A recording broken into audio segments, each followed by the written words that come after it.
And on Capitol Hill, a group of Republican senators gearing up to challenge the results of the 2020 presidential election. You're watching Outnumbered Overtime. I'm Harris Faulkner. 12 Republican senators now say they will object to the results when Congress meets on Wednesday to certify the Electoral College vote.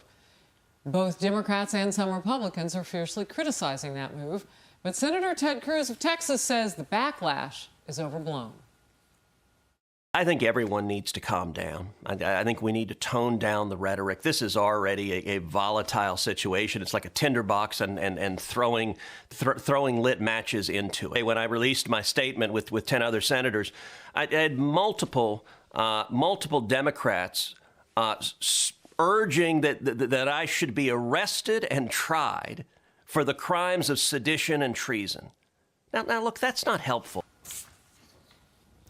And in fact, part of that list that Senator Cruz was talking about includes Oklahoma Senator James Lankford, who's with me now, one of the group who will object to the electoral vote on Wednesday.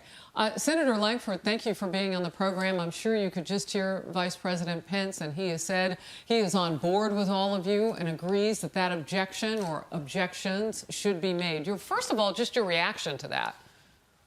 Well, let me say, first of all, my reaction to Mike Pence's speech was a remarkable speech, both to challenge people in Georgia to show up and vote, but he slipped into pastoral mode to say to them, hey, we believe in a God who is in control of things and see things bigger than we do. And so no matter how this all turns out, we're going to trust God in the process. And he called on people to be able to pray and to be able to come together. So he went from rally to pastor mode pretty rapidly and did a really remarkable job of just challenging people to say, let's pray, let's vote, and then let's leave the results up to God as we go from there. As far as what we're trying to do, none of us are trying to overthrow an election. We're trying to say, hey, there are still lots of questions from millions of people out there, and we think those questions need to be answered. So we're asking for a pause, give it 10 days, pull a commission together quickly, like what was done in 1877 when there were 3 states challenged then, pull this 15-member commission together, give them 10 days to be able to pull the results back, then give it back to the states. The 2 things that are certain in the Constitution and the law, we have to have an inauguration on the 20th of January, and the states have to make the decision on who they send for electors. That's not Congress's job. That is the state's job. But we do think there's information that has not been addressed, and we think we should pause and be able to address that because these issues are not going away. And for the sake of the country coming together at the end of the election, let's address these issues now. I want to bring this in. Republican Congressman Ken Buck says it's unconstitutional for Congress to object to the Electoral College, basically going against what you just said. Let's watch and I'll get your reaction. Sure. The 12th Amendment says that on the 6th, the Vice President will open an envelope and Congress will count the votes. Our job is not to supersede the judgment of the states. Our job is to count votes. And when we decide that we want to supersede the judgment of the states, be careful, because the next Republican president that gets elected with a Democrat House and a Democrat Senate will be under the unfortunate precedent of Democrats being able to reverse that election. Senator Lankford, are Republicans who join you on this objection on Wednesday taking heed to that caution that you just heard? Absolutely. As Ken Buck's not wrong in this. The Constitution does require the Vice President to be able to open the envelopes and for a count to be done in the presence of the House and the Senate. But the law also gives the ability for Congress to be able to challenge any elector to be able to say, hey, were they regularly given? That was done in 1969 over a faithless elector. 33 senators joined that.